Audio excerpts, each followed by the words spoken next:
La predestinación y la providencia de Dios por Juan Calvino, capítulo 9, las doctrinas de Pigio 3. Luego viene otra objeción de Pigio, no carece de propósito. Dice que Pablo advierta a todos los fieles a que pongan atención, no sea que reciban la gracia de Dios en vano, ni tampoco que Cristo exhorte a todos sus discípulos a velar y orar. Sin embargo, si entendemos y retenemos la importante diferencia entre la despreocupada seguridad de la carne y la serena seriedad que la fe produce, el nudo de esta objeción se desata al instante. Los creyentes deben descansar en la certeza de su salvación. Sin embargo, ¿con qué objeto? ¿Para que puedan estarse quietos en soñoliento reposo? ¿Para que se echen por tierra en indolente cobardía? Oh, no, más bien para que, gozando de un tranquilo reposo en Dios, puedan darse aún más a la oración. Pablo los exhorta a ocuparse en vuestra salvación con temor, timore y temblor, tremore. Filipenses capítulo 2, versículo 12. ¿Por qué esta exhortación? Para que vivan con miedo e incertidumbre en cuanto al desenlace. De ninguna manera, sino que, abrigados bajo la sombra de las alas de Dios, se entreguen continuamente a su cuidado, dependiendo solo de Él, apoyándose en su poder absoluto al punto de no dudar de ser victoriosos hasta el fin. Pablo de inmediato añade la razón de la ansiedad que los fieles sienten de cobijarse bajo las alas y la omnipotencia de Dios, porque Dios es el que en vosotros produce así el querer como el hacer, por su buena voluntad. Filipenses capítulo 2, versículo 13. Además, para que los fieles no quedaran inseguros y perplejos, ya los había librado de toda posible duda, estando persuadido de esto, que el que comenzó en vosotros la buena obra la perfeccionará hasta el día de Jesucristo. Filipenses capítulo 1, versículo 6. El Espíritu Santo, por lo tanto, en ninguna parte nos exhorta a ejercitarnos en la oración con la idea de que la salvación se tambalea en un estado de incertidumbre o duda, pues reposa segura en la mano de Dios. En ninguna parte nos impone un miedo que pudiera de algún modo sacudir la confianza en el amor gratuito de Dios. No, el bendito Espíritu, con exhortaciones como esta, se propone solamente vivificar nuestra pereza y falta de interés. Con el propósito de consumar y cumplir esta última objeción suya, Pigio tuerce y pervierte injuriosamente las palabras del apóstol en el capítulo 11 de su epístola a los romanos. Pues si algunas de las ramas fueron desgajadas, y tú, siendo olivo silvestre, has sido injertado en lugar de ellas y has sido hecho participante de la raíz y de la rica savia del olivo, no te jactes contra las ramas, y si te jactas, sabe que no sustentas tú a la raíz, sino la raíz a ti. Pues las ramas, dirás, fueron desgajadas para que yo fuese injertado. Bien, por su incredulidad fueron desgajadas, pero tú por la fe estás en pie.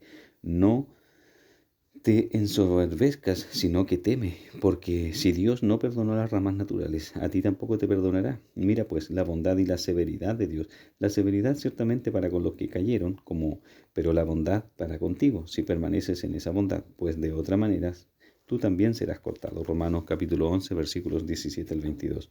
Sin embargo, el verdadero sentido de este pasaje es este. Después de hablar en este capítulo de la doble elección de su nación nacional y eterna, y de demostrar que por causa de la apostasía de muchos de ellos aconteció que aquellos que antes habían sido los legítimos y propios herederos de la vida, mediante el pacto que Dios había establecido con sus padres, fueron desgajados y desechados, desterrados de su reino. Después de hablar así de su propia nación, Pablo dirige la palabra a los gentiles, previniéndoles que no se jactaran contra los judíos, ni les profirieran insultos, porque Dios los había llevado a su lugar. Aquí debemos observar cuidadosamente que, según el repudio universal de los judíos, no alteró o estremeció la firme elección de Dios, de modo que le impidiera salvar un remanente de entre ellos. Tampoco la elección universal de los gentiles incluyó a cada individuo para hacer a cada uno de ellos partícipe de la vida eterna. Pablo, repito, habla aquí de la doble elección de la nación judía. Toda la familia de Abraham había sido elegida en cierto sentido por Dios. Sin embargo, ya que muchos de ellos no fueron ordenados para vida eterna por el juicio y consejo secreto de Dios, la mayoría pereció, aunque la elección de Dios todavía soportaba al remanente. Sin embargo, ahora que el pacto de vida se transfiere a los gentiles, esa adopción general de la familia de Abraham nos pertenece. Esto, empero, no impide que aquellos pocos de la familia de Abraham que fueron ordenados para vida eterna por el beneplácito y decreto secreto de Dios se deleiten en su adopción. Por lo tanto, Pablo, al contrastar los gentiles con los judíos, llama a los primeros olivos silvestres injertados en la raíz santa original después que las ramas naturales habían sido desgajadas. El apóstol no está hablando de individuos privados ni tratando de la elección secreta de Dios en abstracto. Está señalando cuán extraordinario fue el cambio que se verificó cuando los hijos legítimos fueron rechazados y extraños se sustituyeron en su lugar. Toda esta exhortación de Pablo no se dirige tanto a los creyentes que habían recibido la gracia de Dios verdaderamente y de corazón, sino al promiscuo conjunto de los gentiles compuesto de miembros diversos, creyentes e inconversos. Aún así, nada singular hay en que Dios restrinja el orgullo y la insolencia de la carne en sus hijos gentiles, comprendiendo que todos ellos batallan dentro de esta corrupta flaqueza. Pigio, empero, de la manera más ridícula, concluye de la mencionada exhortación del apóstol que la certeza de la elección de Dios y su realización última dependen de la perseverancia de los hombres. Esa conclusión de Pigio es, repetimos, desmesuradamente absurda, porque aunque los hombres abjuren universalmente de Dios, la elección eterna de Dios tiene que permanecer y prevalecer. Los réprobos no desean de verdad hacer el bien. Tocante a lo que infaman el juicio de Dios, representándolo con un color totalmente falso y diciendo, en vano se esfuerzan los réprobos en alcanzar rectitud y santidad, porque de acuerdo con la doctrina de la elección habrán de perecer final e inevitablemente. Calumnia tal, producto de la más grasa ignorancia, podemos sacudírnosla con una breve respuesta. No puede haber en los hombres un auténtico deseo de hacer bien que no proceda del hecho de que Dios los haya elegido. Los réprobos, sin embargo, hechos como son vasos de deshonra, nunca cesan de provocar la venganza de Dios sobre sí mismos, y con esto demuestran palpablemente, como si fuera con caracteres escritos, que están ordenados para destrucción. Con todo eso, para Pigio, esta doctrina es el colmo de lo absurdo, tanto así que dice que no hay monstruosidad que pueda igualarla en todas y cada una de las discusiones del tema. Sin embargo, por esta sola declaración queda manifiesto que está tan arrebatado por un frenético deseo de denigrar todo lo que sea bueno, que los abusos se le desbordan del pecho sin tener ningún motivo justificado. La Escritura claramente enseña que nadie sino los elegidos de Dios son gobernados o guiados por su Espíritu. ¿Qué rectitud o buen obrar puede haber en el hombre aparte de la dirección del Espíritu Santo? Por eso dice Pablo, manifiestas son las obras de la carne, que son adulterio, fornicación, inmundicia, lascivia, idolatría, hechicerías, enemistades, pleitos, celos, iras, contiendas, disensiones, herejías, envidias, homicidios, borracheras, orgías y cosas semejantes a estas. Galatas capítulo 5, 19 al 21. Y en otro lugar dice que todos los designios de la mente carnal son enemistad contra Dios. Romanos capítulo 8, versículo 7. Todos carecen de justicia por naturaleza. ¿Qué inconsistencia hay, pues, en que yo afirme que todos aquellos que no son regenerados por el Espíritu de Dios son esclavos del pecado y son impelidos temerariamente a voluntad de la carne? Aquellos que Dios escoge y los justifica por su propia justicia. ¿Será cosa de maravilla que los réprobos destituidos de la justicia de Dios no hagan ni sepan hacer otra cosa que pecar? Sin embargo, Dios ha escogido los suyos para el fin expreso de que sean santos y sin mancha. Efesios capítulo 5, versículos 25 al 27. Sí, pues la santidad es el fruto de la libre elección. ¿Quién podrá sino confesar que el resto del género humano persiste sumido en su inmundicia y profanidad naturales? Cristo dice que nadie puede oír su voz sino sus ovejas, y añade que todos aquellos que no escuchen la voz del Padre por su boca son de su padre el diablo. Juan 8, 43 al 44. Cuando Pigio desea demostrar que los réprobos se esfuerzan por hacer buenas obras, debe también demostrar si ha de ser consecuente que la obstinación de ellos es agradable a Dios. Sin embargo, Pigio, para sustentar su doctrina de que los réprobos de verdad se dedican a las buenas obras, argumenta que Saúl sobresalía en muchas virtudes, aún más que era agradable a Dios. De ninguna manera niego que las virtudes que brillan en los réprobos sean laudables en sí mismas. Esto es lo que la Escritura significa al decir que Saúl y otros del mismo carácter hicieron lo recto. Sin embargo, dado que Dios mira el corazón, la fuente de la cual fluyen todas las obras, una obra que en sentido general es buena en sí misma, con todo puede ser una abominación a los ojos de Dios. En efecto, Pigio desconoce enteramente este primer principio de la piedad, que nada hay tan puro que la impureza humana no contamine. No es de extrañar, pues, que nuestro contendiente, mirando las obras de Saúl al mismo tiempo que usa su máscara externa, encomíe su inocencia y virtudes. Cuando Pigio señala que Saúl en una ocasión agradó a Dios, lo concedo y hago de este caso una excepción a mi observación general. Por cierto, Dios le confirió tal honor en su cargo de rey que la casa de Israel, según se ve en la Escritura, nunca lo censuró, como Ezequiel también testifica. A Judas se le escogió de esa manera para el oficio apostólico. ¿Concluirá Pigio que Judas fue por tanto contado entre los hijos de Dios? Mi oponente, sin embargo, calumnia todo este testimonio mío, haciendo ver que repetidamente hablo de los actos particulares de la vida considerados en abstracto, mientras que hablo del curso y tenor continuo de la vida. En una palabra, si decimos que no toda la bondad y rectitud que pueda encontrarse en el hombre procede del espíritu de santificación, el testimonio entero de las Escrituras se estremecería. La elección eterna de Dios no da ánimo a la indiferencia. Es inútil desperdiciar más tiempo y trabajo contestando las otras argucias de nuestro adversario. Su próxima objeción está en la boca de todos los enemigos. Toda enseñanza es vana y toda exhortación inútil, si la fuerza y el poder para obedecer dependen enteramente de la elección de Dios. Y esta otra sutileza es semejante. Los hombres se entregarán como consecuencia inevitable a la indolencia y la indiferencia si se les enseña a descansar en el consejo eterno de Dios. Las refutaciones a estas objeciones que ya he dado en mis respuestas las ataca Pigio de tal modo con su acostumbrado abuso que voy a dejarlas quietas, sin repetirlas ahora para que no tenga la oportunidad de mancharlas de nuevo con el toque de sus manos. Sin embargo, si hubiera algunos displicentes en extremo que aún no están satisfechos y que piensan que el testimonio de Agustín tiene más peso, reconocimiento que con frecuencia y de buena gana he hecho yo mismo, voy a presentar su parecer sobre el tema en sus propias palabras, testificando así mi asentimiento a esa verdad. Sus palabras, según se encuentran en su libro titulado De la bendición de la perseverancia, son estas. Dicen los hombres que la doctrina de la predestinación se contrapone a toda predicación, inutilizándola completamente. Según esto, la predicación de Pablo mismo, que estaba repleta de esta doctrina, fue completamente inútil. No predicaba continuamente este gran maestro de los gentiles la doctrina de la predestinación. Sin embargo, ¿oímos alguna vez que dejara de predicar la palabra de Dios por encontrar inútil su predicación? Pablo proclamaba: Dios es el que en vosotros produce así el querer como el hacer por su buena voluntad. Filipenses capítulo 2 versículo 13. No obstante, ¿encontramos alguna vez que por esa razón dejara de exhortarnos a querer y desear aquellas cosas que agradan a Dios y a hacer nosotros mismos con todas nuestras fuerzas? Pablo predicaba: el que comenzó en vosotros la buena obra la perfeccionará hasta el día de Jesucristo. Sin embargo, ¿persuadió Pablo alguna vez a los hombres a comenzar por sí mismos y a perseverar hasta el fin? No, más bien el Señor mismo instó a todos a creer en Él. Su declaración es eternamente verdadera y su descripción no carece de propósito solemne cuando testifica: ninguno puede venir es decir, ninguno puede creer en mí si no le fue heredado del Padre. Juan 6:65.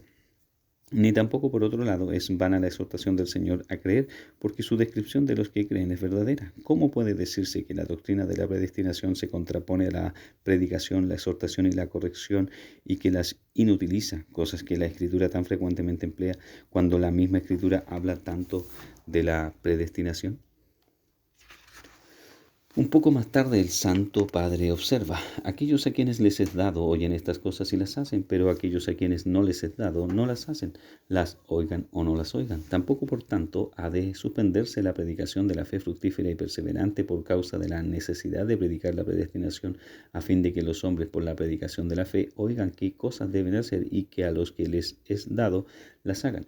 Pero ¿cómo oirán?, argumenta el apóstol, sin haber quien les predique. Romanos 10:14.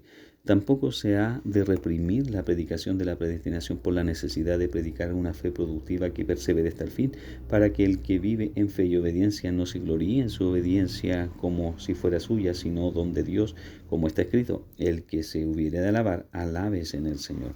Agustín continúa: y de nuevo, así como el que ha recibido el don de hacer lo correcto y exhorta y predica, así también oye y obedece el que ha recibido este don. Por esta causa es que el Señor con tanta frecuencia dice: el que tiene oídos para oír, oiga. Mateo 11:15, Marcos 4:9, Lucas 8:8 y Lucas 14:25. ¿Y de quién reciben el don? De los que lo tienen. El Señor mismo nos lo muestra. Les daré, dice él, un corazón para conocerme y oídos para oírme. Véase Jeremías 24:7. Oídos para oír, pues son el don de obediencia completa, de lo cual están dotados todos aquellos que vienen a Cristo, por lo cual tanto predicamos como exhortamos. Aquellos que tienen oídos para oír nos oyen y obedecen, pero en los que no los tienen, aquella solemne escritura se cumple: Oyendo no oyen y no entienden, oyen a la verdad con el oído externo del cuerpo, pero no con el oído interno del corazón. Sin embargo, porque se concede a unos oír y no a otros, porque a unos el Padre les concede venir al Hijo y no a otros. ¿Hacemos esta pregunta? La respuesta es, ¿quién entendió la mente del Señor? ¿Hemos de negar, pues, lo que es manifiesto por no poder comprender lo oculto? De aquí se ve claramente, continuó el santo varón, cuán desatinada es la extremada precaución de los que, por temor de una respuesta irracionalidad o contradicción en ello, quisieran ocultar o suprimir totalmente una doctrina que es tan necesario conocer. Sin embargo, supongamos que algunos al oír la doctrina de la predestinación se entregaran a la indolencia y a la indiferencia y se precipitaran temerariamente de la diligencia y el esfuerzo a la concupiscencia siguiendo sus propios deseos. ¿Se consideraría falso todo lo que se dice en la Escritura acerca de la presencia de Dios? ¿No existirían estos si Dios hubiera sabido que habrían de ser buenos aunque ahora se regodeen en la perversidad? Y si Dios previó que habrían de ser malvados, malvados serán, sin importar la bondad en que ahora parecieran brillar. ¿Habrán de negarse o callarse todas esas cosas que la Escritura con verdad dice acerca de la presencia de Dios porque se encuentran tales casos entre los hombres? Además, es cierto que si estas verdades no se proclamaran, la gente aún así se lanzaría a otros errores. Una razón para no declarar la verdad, continuó Agustín, es una cosa, la necesidad de declarar la verdad es otra. Enumerar las diversas razones que se mencionan para explicar que es propio no declarar la verdad excedería tanto nuestros límites como nuestro propósito. Una de esas razones es, no sea que aquellos que no entienden vengan a ser peores, mientras que al mismo tiempo deseamos que los que sí entienden vengan a ser más sabios y mejores. Sin embargo, los que no lleguen a ser más sabios y mejores por alguna doctrina verdadera que enseñemos, indudablemente no llegarán a ser peores. Sin embargo, cuando la realidad del caso es que cuando proclamamos una doctrina verdadera, el que no puede entenderla viene a ser peor porque la hemos proclamado, mientras que el que es capaz de entenderla viene a ser peor por nuestro silencio. ¿Qué ha de hacerse? Se pregunta uno en tal caso. ¿No es mucho mejor que la verdad sea proclamada a fin de que aquel que pueda recibirla la reciba, que guardarla en silencio para que ninguno la reciba? Por ese silencio ambos son hechos peores, el que sí entiende y el que no. Sin embargo, el que entiende puede, por haber oído y recibido la verdad, enseñarla a otros. Por esta razón, algunos de nosotros no estamos dispuestos a expresar y enseñar lo que, según el testimonio de la Escritura, deberíamos expresar y enseñar. La causa de nuestro temor es que, por haber hablado nosotros, el que no puede entendernos recibiera ofensa. También, no obstante, deberíamos temer, no sea que por nuestro silencio, el que nos hubiera entendido si hubiéramos hablado fuera arrastrado por la falsa enseñanza de otros. Este parecer brevemente expresado lo amplía Agustín más adelante y lo confirma de la siguiente manera. Por consiguiente, si los apóstoles y aquellos maestros de la iglesia que los siguieron rindieron servicio doble solemnemente, presentando la doctrina de la elección eterna de Dios y también conservando los fieles bajo la disciplina de una vida piadosa, ¿por qué piensan estos hombres de nuestros días que actúan rectamente en el ejercicio de su tarea de enseñanza, enclaustrándose en silencio dentro de una torre fuerte de verdad invencible, manteniendo que, aunque lo que se dice acerca de la elección es eternamente cierto, no debería predicarse explícitamente al pueblo? No obstante, y al contrario, la doctrina de la elección debe predicarse constantemente y a fondo para que el que tiene oídos para oír oiga. ¿Y quién tiene esos oídos sino quien los ha recibido de aquel que ha prometido darlos? Pues quien no recibe la verdad, que la rechace, pero quien oye y entiende la verdad, que la reciba y la beba, que la beba y viva. Por consiguiente, así como la piedad ha de predicarse para la obediencia y adoración de Dios como es debido, así también la predestinación debe predicarse para que el que tiene oídos para oír, la libre gracia de Dios se gloríe en Dios y no en sí mismo. Luego, aunque en este santo varón Agustín había una devoción sin par a la edificación de la iglesia, tan sabiamente modera el método de predicar la verdad que nos hace guardarnos con toda prudencia de ofender cuando lícitamente se pueda. Su amonestación es que cualesquiera sean las verdades que se prediquen, han de predicarse consecuentemente. Observa él, si alguien se dirigiera al pueblo y dijera, si no creéis es porque estáis predestinados por Dios a la destrucción eterna, el tal no solo fomenta su propia indolencia, sino que también permitiría malicia contra sus oyentes. Si un predicador extendiera sus opiniones hacia el futuro y dijera que los que lo oyen jamás habrían de creer porque están reprobados, tal predicación sería imprecación, no doctrina. A los predicadores de esta índole, Agustín los expulsaría de la iglesia prontamente y muy merecidamente, como necios y arteros, profetas de quienes nada bueno puede esperarse. El Santo Padre en otro lugar mantiene que un predicador es de provecho a los demás cuando se compadece de ellos y les ayuda a avanzar e invita a los que desea beneficiar a proceder en el camino recto sin recurrir a reprensiones insultantes y provocadoras. Sin embargo, porque algunos sacan provecho de la predicación de la palabra y otros no, lejos esté de nosotros decir que esto ocurre de acuerdo con el buen sentido o sabiduría del barro, cuando todo es de acuerdo con la voluntad y sabiduría del alfarero. Cuando los hombres entran en el camino de la justicia o retornan a él por medio de una santa rectificación o reprensión, ¿quién es el que obra la salvación en sus corazones sino aquel que da el crecimiento, quien quiera que plante o riegue? Ningún libre albedrío humano puede resistir a aquel que quiere salvar, por lo cual hemos de tener la seguridad de que ninguna voluntad humana es capaz de resistir la voluntad de Dios, el cual hace todas las cosas en el cielo y en la tierra de acuerdo con su voluntad, y que ya ha hecho por su voluntad aquellas cosas que han de ser hechas. Ninguna voluntad de hombre, repetimos, puede resistir la voluntad de Dios hasta el punto que impida que Él haga lo que se propone, siendo que Él hace lo que quiere con las voluntades mismas de toda la humanidad. Y cuando es su voluntad traer a los hombres por un cierto camino que le plazca, díganme, ¿les traba el cuerpo con cadenas? No, por cierto, Él obra en el interior, se posesiona del corazón, conmueve el corazón, los conquista por esas voluntades propias, ahora nuevas, que él mismo ha forjado en ellos. Sin embargo, lo que Agustín añadió a continuación, por nada se debe omitir, ya que no sabemos quién pertenece al número de los predestinados y que no debería ser nuestro deseo que todos fueran salvos.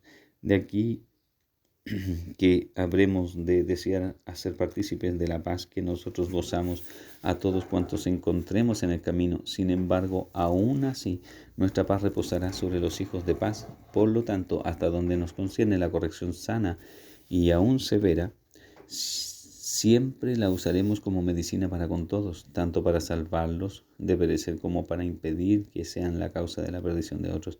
Sin embargo, estará solamente de parte de Dios hacer que esa medicina sea de beneficio a los que preconoció y predestinó. Luego, si estas cosas son ciertas y si son testificadas por un testigo tan eminente como el principal de los santos padres, que no las vomiten entonces las bocas de odio de sus ignorantes y perversamente dispuestos perseguidores sobre la cabeza de Calvino. Quisiera entonces que estos insulsos y circunspectos hombres que tanto desean agradar con su plañidera moderación, consideraran que Agustín, a quien ellos de tan buena gana rinden la palma del conocimiento en las cosas divinas, también los aventaja al mismo grado de modestia. Tal convicción propendería a impedirles hacer para pasar su timidez rancia por modestia auténtica. El Dios soberano es digno de nuestro amor.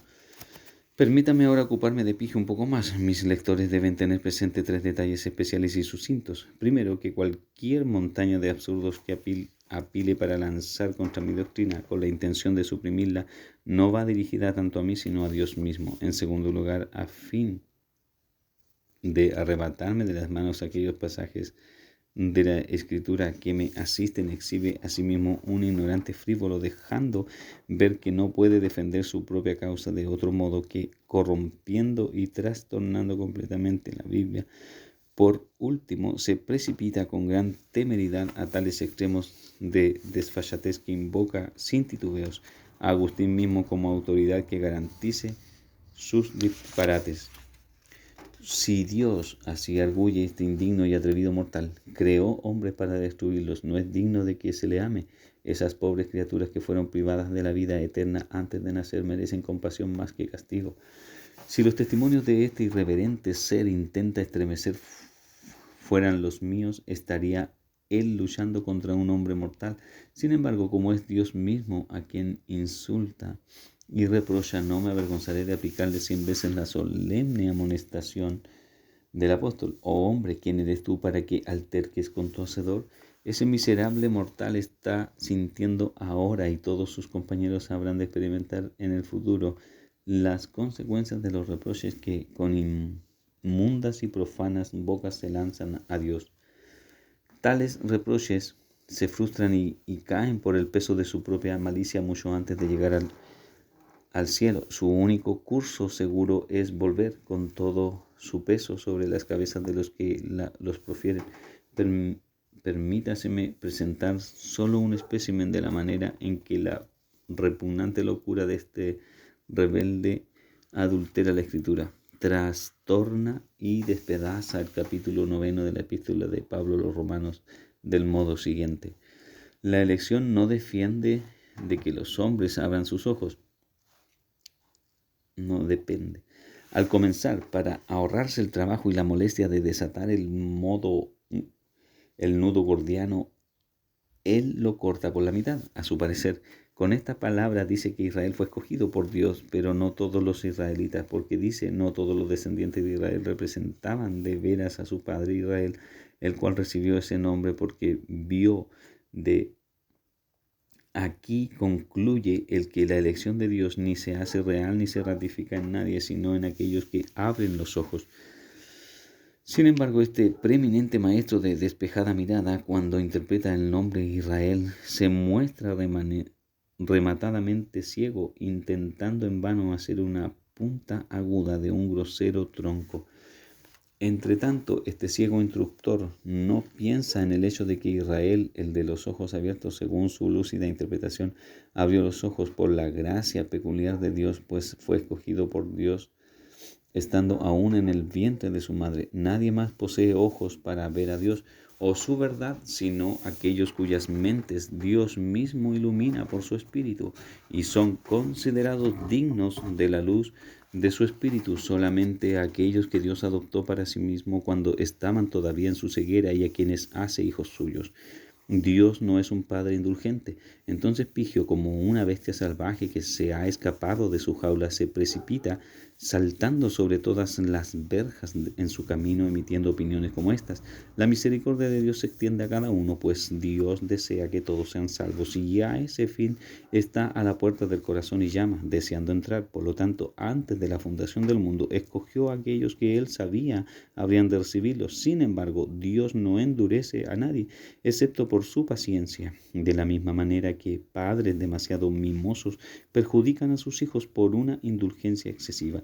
Como si cualquiera por tales figuraciones pueriles como estas pudiera escapar la fuerza de todas aquellas cosas que el apóstol afirma llanamente en contradicción directa a esas opiniones, y como si no fuera nada en absoluto para sus lectores el que Pablo positivamente asevere que de los gemelos, mientras aún estaban en el vientre de su madre, uno fue escogido y el otro desechado, y eso además sin considerar las obras de ninguno de ellos, presentes o futuras, de las primeras de las cuales no podía haber ninguna, sino solamente por la buena voluntad de Dios que llama. Como si no fuera nada que el apóstol testifique que no depende del que quiere ni del que corre, sino de Dios que tiene misericordia, que endurece a quien quiere endurecer y de quien quiere tiene misericordia. Como si no fuera nada que el mismo apóstol asegure que Dios muestra su poder en los vasos de ira para hacer notorias las riquezas de su gloria en los vasos de misericordia. Es innegable que Pablo está dando testimonio de que todos aquellos de Israel que fueron salvos según la libre elección de Dios, y que por lo tanto los escogidos sí lo han alcanzado y los demás fueron endurecidos. Romanos 11:7. Todas estas solemnes particularidades las hemos discutido más extensamente por orden en las páginas anteriores. Los réprobos nunca habrían de creer. Si nuestro oponente fuera 100 veces más ingenioso y sagaz de lo que es, todas las argucias que pudiera juntar jamás impedirían que aún los sordos oyeran la recia tronada de las afirmaciones del apóstol que acabamos de aludir. Pero aún así, después de amontonar palabras, montaña sobre montaña, al fin deja en pie esta frágil montaña. Dios no creó a aquellos réprobos que previó que lo serían, pero sabía que algunos de los que habrían de crear serían réprobos. Sin embargo, ¿qué es toda esta necedad, más o menos, sino embadurnar los ojos y las manos del alfarero con el objeto de que no podamos discernir su verdadera forma y facciones, ni que veamos su obra. Además, hace lo mismo cuando intenta zafarse de la red divina del apóstol, velada en el primer capítulo de su epístola a los Efesios. De tal modo luce y se jacta de su ampulosidad, como si por este estrepitoso y vano ruido pudiera amordazar al apóstol mismo y obligarlo a guardar silencio. Dios, dice este vano mortal, nos escogió en Cristo porque previó que su gracia, que de otro modo es gratuita para todos, encontraría lugar solamente en nosotros y que solo nosotros la recibiríamos. Nos escogió de entre toda la humanidad porque previó que aquello que se ofreció a todos para que lo recibieran llegaría a ser peculiarmente nuestro, pues exclusivamente nosotros habríamos de recibirlo. Fue de esta manera que nos escogió para la gloria de su gracia, gracia que nos santifica, de la misma manera que la alabanza de todos pertenece al preceptor, mientras que la doctrina y su beneficio pertenecen al alumno. Como si aquel propósito eterno que Pablo en otro lugar pone a la vista en oposición a toda obra humana no fuera el propósito de Dios solamente, como si la gloria de la libre gracia no se exhibiera en este pasaje más notablemente en la expresión el beneplácito de Dios, que en cualesquiera otros términos se dice que Dios nos salvó según su beneplácito, el cual se había propuesto en sí mismo, precisamente porque no encontrando causa en nosotros se hizo a sí mismo la causa de nuestra salvación. ¿Será por nada? ¿Les parece que el apóstol repite 5 veces que la totalidad de nuestra salvación es el efecto de aquel decreto, propósito y beneplácito eterno de Dios y que de estas cosas depende? ¿Carece el apóstol absolutamente de finalidad cuando declara que fuimos bendecidos en Cristo porque fuimos escogidos en Cristo? No. Remite el apóstol toda santificación y toda buena obra a la elección de Dios, así como las aguas se rastrean hasta su nacimiento. ¿No atribuye Pablo a la misma gracia el hecho de que seamos hechura suya, creados en Cristo Jesús para buenas obras, las cuales Dios preparó de antemano para que anduviésemos en ellas? Efesios 2:10. ¿Por qué nos escogió Dios y nos separó del resto, sino para que supiésemos que somos los que somos y que somos bendecidos más que todos los demás solamente por el gratuito favor de Dios? Observen, pues, mis lectores, cuán gratamente armoniza la presencia divina de las buenas obras en nosotros, según la doctrina de Pigio, con el contexto del apóstol en el primer capítulo de su epístola a los Efesios. Cuánto mejor hubiera sido en nuestro oponente haber retenido el carácter de admirador del apóstol, que por un momento se vio precisado asumir que haberse apartado súbitamente a especulaciones altaneras y haberse despojado por completo de la máscara de admirador y así exponerse. Sin embargo, estas grandes materias que traté más plenamente en la parte anterior de esta obra, ahora las he tocado solo de soslayo. Pigio critica fuertemente a Agustín. Este indigno ser, Pigio, fustiga a Agustín severamente por ser un hombre, según dice, que al discutir esta gran cuestión revela un arranque violento más que una razón sosegada. Alguien que se arroja contra esto o contra aquel que se le atraviesa en el camino y que engendra cosas que parecen estar en total desavenencia con la bondad de Dios. Aún así, este mismo vano mortal, falto de todo vestigio de modestia, apela a la autoridad de este mismo Santo Padre para confirmar sus propios desvaríos, y con cuánta impudencia lo hace, lo demostraré en unas pocas palabras. Encomia la diligencia del santo varón por cerner tan esmeradamente este importante asunto en su libro dirigido a Simpliciano, obispo de Mediola. Sin embargo, ¿habrá abierto este padral alguna vez ese libro? Lo dudo, porque se imagina que es un libro en lugar de 2, y es una maravilla que este eminente intérprete haya singularizado esta obra de Agustín de todas las suyas, obra que el Santo Padre mismo reconoce que escribió en el inicio de su episcopado, pues aunque Agustín escribió ese libro contra Pelagio, no vacila en confesar francamente que más tarde escribió con mayor amplitud y firmeza sobre el tema. Estas son sus palabras de Agustín. La predestinación de los santos la presento ciertamente en este libro. Sin embargo, la necesidad me obligó luego a defender esa doctrina con mayor empeño y esfuerzo cuando contendía yo por la verdad contra los pelagianos. Siempre he encontrado que cada herejía al surgir trajo sus propios interrogantes a la Iglesia, en contra de las cuales la Divina Escritura requirió defensa con mayor diligencia que si tal necesidad no hubiera surgido. Sin embargo, veamos ahora cuál es la autoridad que esta descarada persona aduce de las obras de Agustín. Dice: mi autor es de opinión que el repudio o desprecio de la vocación es la causa de la reprobación, opinión que plenamente da por cierta.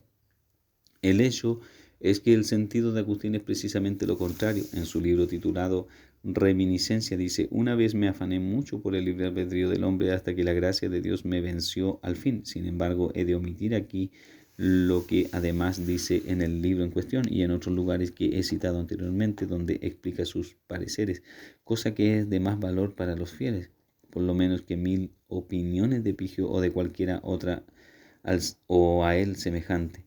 ¿Cómo pues se atreve Pigio a citar con algo más que desfachatez a Agustín como autoridad que respalde aquellos conceptos que a lo largo de toda su obra desecha con una determinación tan firme como la sinceridad con que los condena?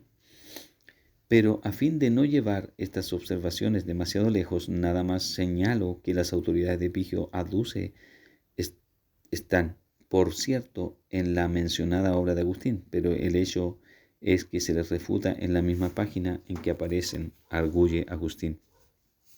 Si la Escritura dice: no depende del que quiere ni del que corre, sino de Dios que tiene misericordia, porque la voluntad humana sola no es suficiente para capacitarlo para vivir justo y rectamente, a menos que la misericordia de Dios la socorra. Si este es el caso, bien podríamos argumentar, y la Escritura también pudiera decir: no depende de Dios que tiene misericordia, sino del que quiere.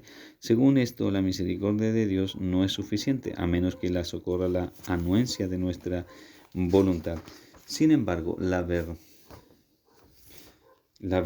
y el hecho son que nuestra voluntad es inútil a menos que Dios tenga misericordia.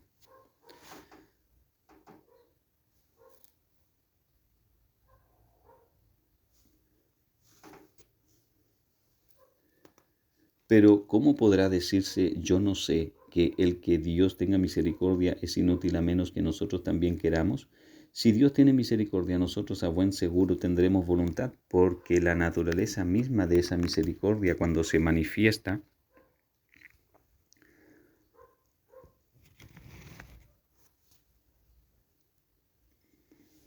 es hacernos dispuestos según la palabra del apóstol, porque Dios es el que en vosotros produce así el querer como el hacer. Si se preguntara que si una buena voluntad fuera don de Dios, ¿a quién encontraríamos tan osado que lo negara?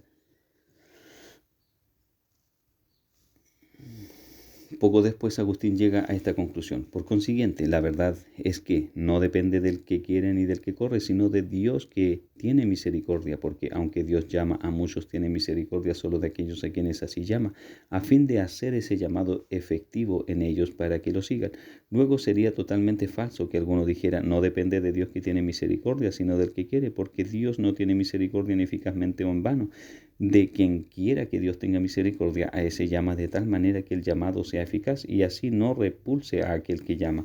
Por eso Pigio habló con la mayor verdad cuando dijo en sus palabras introductorias que Agustín había considerado diligentemente en su libro dirigido a Simpliciano el gran tema de la predestinación. Sin embargo, él mismo peca atrozmente en este punto, pues mientras trata de apresar la paja menuda que flota en el aire, hace caso omiso del trigo que evidentemente ha quedado en el suelo.